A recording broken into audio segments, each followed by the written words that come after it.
My question to you is that we did talk about that coaching piece. We did talk about lifting others up and what that looks like. But for me, when you are in that coaching role, that means that you are lifting people up even when they're not around.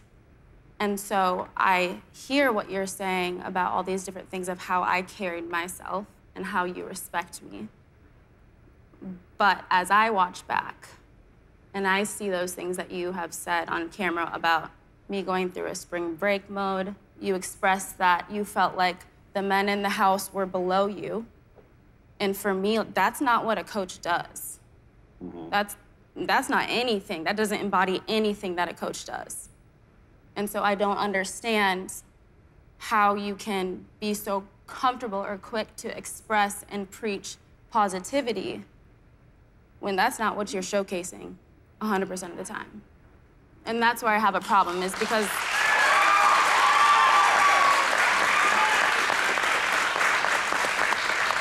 I'm not seeing any responsibility.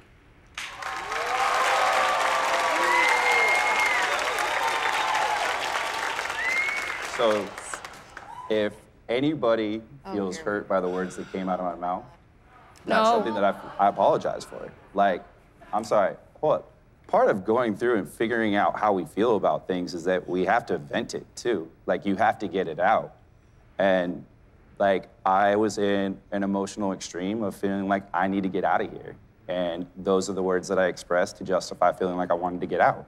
And I took a lot of care while we were on the show to not talk about anybody in a negative manner. In front of their face.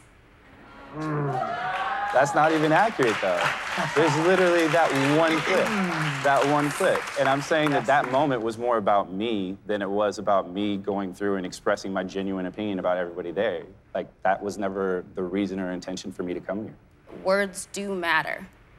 And you cannot sit there and tell me that it's just a mistake and that you've learned from it, because I don't feel like you have. Again, all I can tell you is exactly what it was. Like, hey, I'm venting about my own personal feelings. So are you sorry? I just feel like we're just gonna keep... And I will close this conversation because I think that it's very clear.